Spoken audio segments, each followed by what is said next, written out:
Queridos irmãos, queridas irmãs, quero compartilhar com vocês reflexões espirituais, meditações espirituais para nos ajudar a viver bem a Semana Santa. Essas meditações terão como pano de fundo os textos bíblicos que nos serão propostos nesta Semana Santa. Tanto a primeira leitura, a segunda leitura, se tiver, o Salmo, que essas reflexões possam ajudar a nos adentrar nos mistérios que nos deram a vida eterna, os mistérios que nos salvaram. Neste domingo de Ramos, nós lemos 4 textos bíblicos. O primeiro texto bíblico é justamente a narrativa da entrada de Jesus em Jerusalém na versão de Mateus. Mateus capítulo 21, versículo 1 a 11. Nesse texto, Jesus entra na sua cidade, a cidade santa, montado num jumentinho, demonstrando ser um rei pacífico que pretende conquistar os corações das pessoas de Jerusalém. Jesus já tinha anunciado o reino de Deus lá na Galileia, já tinha anunciado a presença do reinado de Deus para os pobres e marginalizados, mas agora ele precisa ir na sua cidade, a capital de Jerusalém, para ali ser reconhecido como rei. Não um rei violento, mas um rei pacífico. Será que de fato nós deixamos Jesus ser rei de nossa vida? Ou será que o título de cristão é apenas um título na nossa existência? Porque, se de fato Jesus é nosso rei e nós somos os seus súditos, nós deveríamos cumprir e obedecer tudo aquilo que ele nos manda, que está na sua palavra, que está no Evangelho.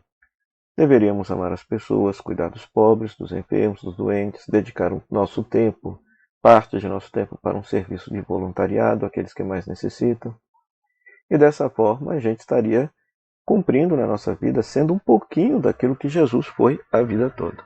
A vida toda. Então, a partir da primeira leitura, que é este Evangelho, Mateus capítulo 21, versículo 1 a 11, a gente precisa rezar, pensar. Será que de fato Jesus é nosso rei? Será que de fato nas nossas angústias e necessidades nós lhe gritamos Hosana, pedindo a ele que nos socorra, que ele manifeste a graça de Deus em nossa vida? Mas que tipo de rei ele será? Se num primeiro momento nós o reconhecemos como rei da nossa vida, Senhor da nossa história, a coisa já muda de figura quando nós vamos para a Santa Missa. Porque na Santa Missa nós vamos ter Isaías capítulo 50, versículo 4 a 7. Ou seja, é o terceiro cântico do servo sofredor de Isaías, no qual se afirma que ele não desvia o rosto da bofetada e cusparada, e que ele permanece firme diante das torturas e humilhações e perseguições, porque ele sabe que ele não será humilhado. Ora, esses cânticos do servo, localizados no livro do profeta Isaías, foram os textos que os cristãos primitivos utilizaram para entender e tentar responder por que Jesus morreu na cruz. Então, porque ele é um servo pacífico, ele é um servo humilde, ele tenta estabelecer a vontade de Deus no mundo, mas de uma forma absolutamente não violenta, mas ele sofre as resistências daqueles que não querem o reinado de Deus no mundo e na história. Então, a partir dessa primeira leitura da Santa Missa, a gente devia também se perguntar: será que nós, enquanto discípulos e discípulas de Jesus, será que nós nos continuamos verdadeiramente impassíveis diante de todo sofrimento e perseguição que o ser cristão pode provocar em nossa existência? Ou será que diante dos mínimos problemas e dificuldades a gente já desanima, a gente já quer abandonar?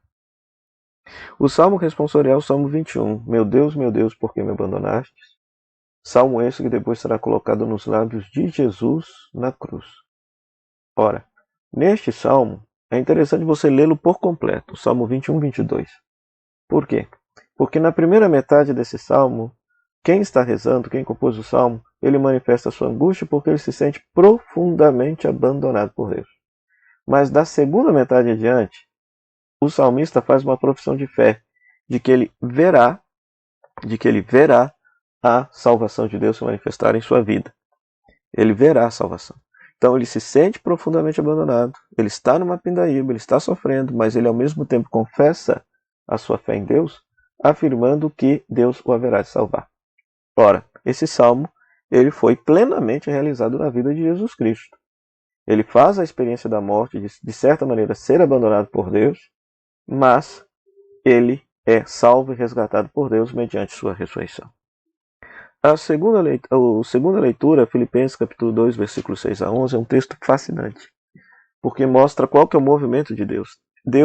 Jesus não se apegou a ser Deus, mas se esvaziou a si mesmo, assumindo a condição de escravo, morte de cruz, para que Deus o pudesse exaltar. Em grego aparece a palavra kenosis, esvaziar.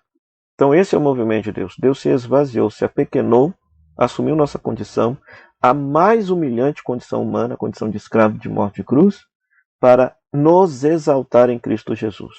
Nos exaltar em Cristo Jesus. Então isso é belíssimo, meu querido irmão, querida irmã, porque este movimento de kenosis, de esvaziamento, não é um movimento só de Deus, é um movimento de todo aquele que quer ser santo. Todo aquele que quer ser santo, ele tem que esvaziar-se de si para estar cheio de Deus. Quanto mais nós estivermos cheios de nós mesmos, menos cheios de Deus nós estaremos. Mas quanto mais vazios de nós mesmos, de nossos desejos, de nossas vontades, de nossas angústias, de nossas preocupações, de nossos interesses, mais cheios de Deus nós estaremos. Então isso é fascinante. Então, sair de nós mesmos, sair do nosso egoísmo, para que Deus seja Deus em nossa vida, isso é um movimento kenótico, um movimento de kenosis, de esvaziamento. E, por conseguinte, é um movimento de santidade, é um movimento de santificação. Então, isso é fascinante, querido irmão, querida irmã. Deus, em Cristo Jesus, nos mostrou qual é um caminho de santidade que deve ser trilhado, é um caminho de esvaziar-se de si mesmo, para que Deus possa ser, de fato, o Rei e Senhor de nossa vida. Por fim, o Evangelho, Mateus capítulo 26, versículo 14 ao capítulo 27, versículo 66, narra a paixão de Jesus na versão de Mateus. É cheio de detalhes esse texto, detalhes particulares ao Evangelho de Mateus. Destaca-se, por exemplo, Jesus é absolutamente senhor de tudo aquilo que está acontecendo. Então ele tem ciência de que tudo aquilo que está acontecendo com ele é para se cumprir aquilo que está nas Escrituras. Então ele assume livremente a paixão. Depois, ele quer assumir tudo isso de uma forma absolutamente humilde. Uma forma absolutamente humilde. Porque nesta humilhação, no seu padecimento, na sua humilhação, está a condição para que seu povo possa ser salvo dos seus pecados, conforme é a sua missão, descrita pelo próprio evangelista de Mateus, lá no início do Evangelho. Ele veio para salvar seu povo dos seus pecados. Depois, Jesus tem o poder de chamar 12 legiões para o proteger, e não faz, porque ele quer livremente sofrer. E dito isso no Evangelho. Então, veja só, é um movimento de esvaziar-se do seu poder. Aquilo que está na segunda leitura da Kenosis está retratado de forma narrativa no Evangelho. Ou seja, ele esvazia de todo o poder para sofrer livremente a paixão a fim de resgatar seu povo dos seus pecados. Seu povo dos seus pecados. E é claro, chama a atenção o seguinte, duas coisas neste Evangelho. Em primeiro lugar, por 2 vezes é oferecido a Jesus o vinagre e fel, que seria uma espécie de bebida entorpecente para aliviar a dor dos crucificados, um anestésico, poderíamos dizer assim, e ele não aceita, porque ele quer sofrer absolutamente tudo. Quer sofrer absolutamente tudo. E muito embora as pessoas se condoam, por exemplo, do sofrimento físico de Jesus, não foi esse o pior sofrimento que ele padeceu.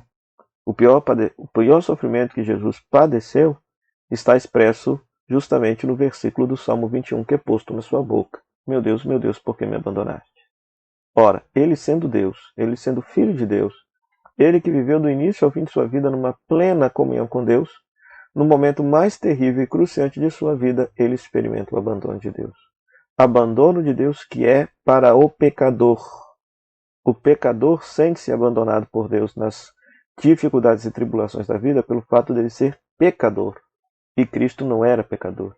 Então, este que foi o mais terrível sofrimento de Cristo. Ora, o abandono de Deus, em teologia, pode ter um nome que muitas vezes as pessoas não se dão conta que esse é o significado. Inferno. Cristo na cruz experimentou o inferno para nos tirar do inferno.